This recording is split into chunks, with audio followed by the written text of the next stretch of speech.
मैं एक अमीर अरबी घर के यहाँ नौकरानी थी। उसके 4 बेटे थे। रोजाना चारों बेटों को बारी बारी कमरे में बुलाती, लेकिन जब वहाँ बाहर आते तो रो रहे होते। फिर एक रोज मैं मालकिन के कमरे में छुप गई। जब पहला बेटा कमरे में आया तो जो मैंने देखा, मेरी तो चीखें निकल गई। मेरा ताल्लुक एक गरीब घराने से है। मेरी शादी एक मिडिल क्लास फैमिली में हो गई। मेरा पति सऊदी जैसे मुल्क में होता था। शादी के बाद वह मुझे भी साथ ले गया, लेकिन वहाँ उसका एक्सीडेंट हो गया जिसमें उसकी मौत हो गई। इस तरह सारी जिम्मेदारी मुझ पर आ गई थी। इसीलिए मैंने वहीं एक अरबी के घर नौकरी कर ली।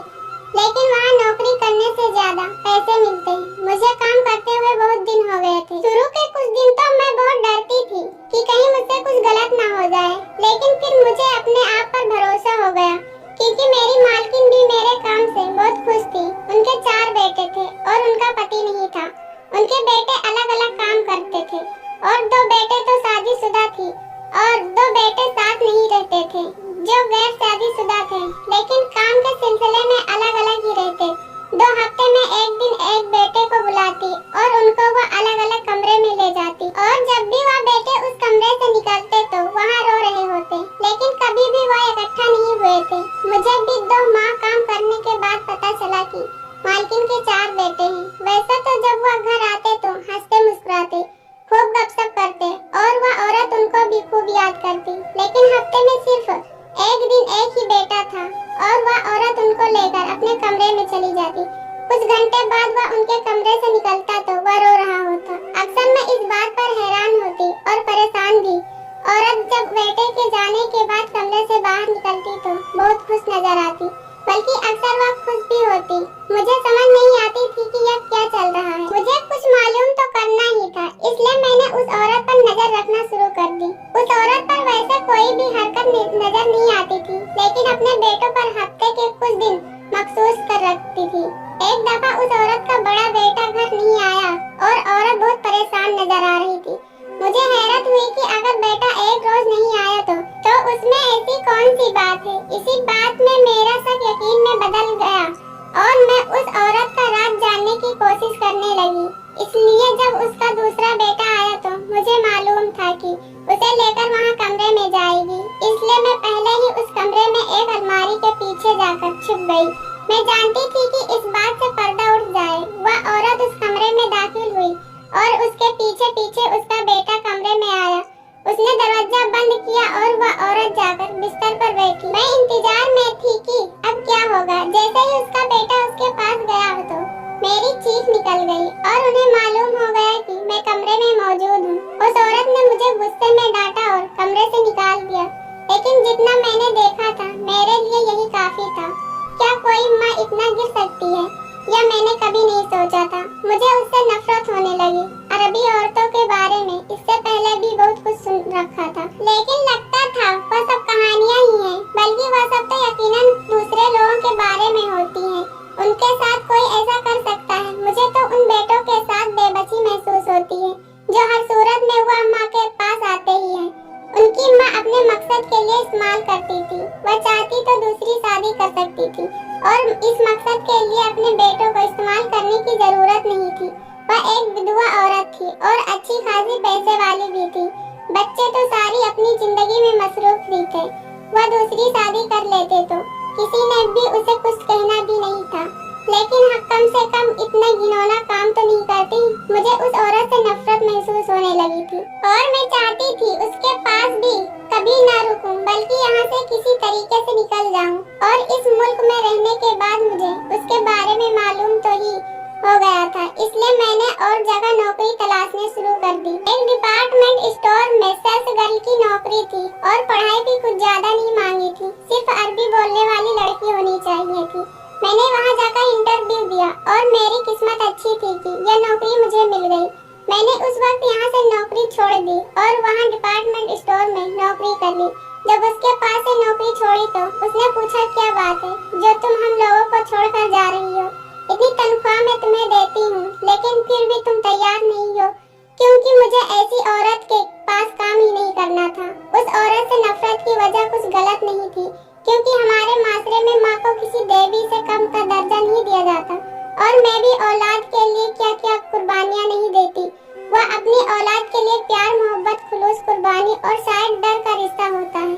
माँ और बेटे के दरमियान बेटा कितना भी बड़ा हो जाए कभी सर नहीं उठा सकता, माँ के सामने न चाहे नाराज हो जाए। बेटी की आंखों में आंसू नहीं देख सकते। यह कैसी औरत थी जो अपने बेटों को बुला कर लाती और उनके साथ फिर ऐसा घिनौना काम भी करती थी। उस औरत ने तो माँ के रिश्तों को भी बदनाम कर दिया था। तो फिर मैं भला उस औरत के पास काम क्यों करती? इसलिए मैंने नौकरी छोड़ दी। शुरू में तो बहुत दिक्कत हुई, लेकिन आहिस्ता आहिस्ता मैं वहाँ भी एडजस्ट हो गई, क्योंकि एक तो यहाँ काम करने आई थी, पैसा कमाने आई थी और उसके लिए मुझे मेहनत तो करनी ही थी। मैं जहाँ काम करती थी यह किसी एक मालिक का था। इसकी पूरी एक स्टोर थी। यहाँ काम करते हुए मुझे 6 माह हो गए थे। मैंने अभी तक अपने बॉस को नहीं देखा था। यहाँ का मैनेजर सारे मामला देखता था, क्योंकि लड़कियों ने मुझे बताया कि उन्होंने भी आज तक मालिक को नहीं देखा, क्योंकि हमारे मालिक इस छोटे से स्टोर पर नहीं आते।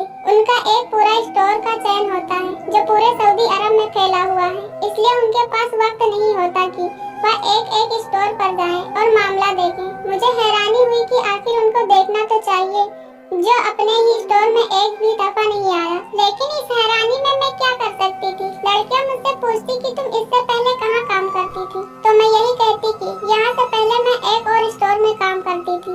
मैं किसी को भी नहीं बताना चाहती थी कि मैं किसी के घर में नौकरानी थी और वह कैसी थी, क्योंकि मेरा जमीर ही गवारा नहीं करता था कि किसी माँ का एक ऐसा किरदार बयां करूं।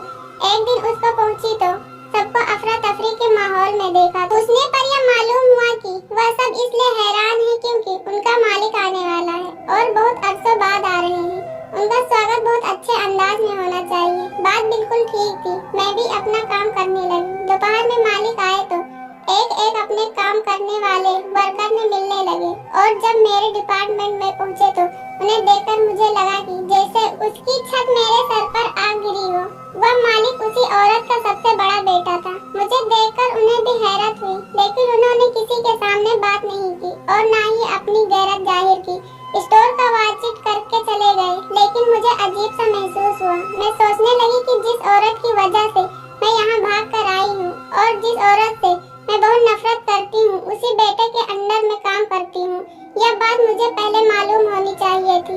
यहाँ काम करना भी मेरे लिए नामुमकिन था, क्योंकि मुझे जहाँ उस औरत से नफरत थी वहाँ उसके बेटे से भी नफरत थी। वे चारों मिलकर वहाँ अम्मा को रोक सकते थे और कुछ नहीं तो माँ की शादी तो करवा ही सकते थे, लेकिन वह इतनी जवान होने के बावजूद भी अपनी माँ को सीधे रास्ते पर नहीं ला सके थे। उनका साथ देते थे, चाहे मजबूरी में ही सही, लेकिन मर्द कभी मजबूर नहीं होता। मैं जो अब बहुत खुश थी अपनी जॉब से और बहुत मजे में थी, खुद को गैर महफूज महसूस करने लगी। मुझे अपनी कमाई भी हलाल नहीं लगती थी और मैं दूसरी नौकरी की तलाश में लग गई थी। मुझे इतनी जल्दी दूसरी नौकरी मिल सकती थी यह बात मैं जानती थी, क्योंकि मेरे पास अच्छी पढ़ाई नहीं थी, लेकिन फिर भी कोशिश तो कर सकती थी और जल्दी मुझे एक और जगह नौकरी मिल गई। वहाँ पर मुझे वेटर की नौकरी मिली थी। काम तो अच्छा नहीं था, पर मैं अगर इंडिया में होती तो यह काम हरगिज न करती। पर यहाँ इस मुल्क में मुझे जानता ही कौन था और यहाँ वैसे भी बहुत सारी औरतें वेटर की नौकरी करती थी, इसलिए मैं एक बहुत बड़े 5 स्टार होटल में नौकरी के लिए आ गई थी। लेकिन बहुत ज्यादा अच्छी पढ़ाई न होने की वजह से मुझे VIP हॉल में जगह न मिली, लेकिन आर्म हॉल की नौकरी मुझे मिल गई, जहां आने के बाद मुझे एहसास हुआ कि औरतों की जिंदगी कितनी मुश्किल है। मैं आर्म हॉल में होती इसलिए वहां रंग बिरंगे लोग वहां आते और उनमें हर तरह के लोग होते। कुछ लोग ऐसे भी होते जो आम कपड़े में होने के बावजूद भी इज्जत और आराम से बात करते थे, और कुछ ऐसे होते कि जिनको लगता था कि हम ऑर्डर लेने आए हैं। तो नौकरी पहले वाले 2 नौकरियों के मुताबिक बहुत कठिन थी। तनख्वाह अच्छी थी, लेकिन काम करना बहुत मुश्किल था और अपनी इज्जत बचाकर काम करना तो बहुत ही मुश्किल था। लेकिन जो एक चीज दिमाग में थी कि वह माँ बेटा गलत है और उनके पास नौकरी करके मैं हराम कमा रही हूँ, वह चीज नहीं थी। कोई और ऑप्शन नहीं था, इसलिए मैं यहाँ नौकरी कर रही थी। मुश्किलात जरूर थी, कभी कभी खुद को बचाना मुश्किल हो जाता था, लेकिन हमारे होटल का मैनेजर इतना अच्छा था, ऐसे किसी भी मौके पर पहुँच जाता था और खुद ही उस ग्राहक से निपट लिया करता था।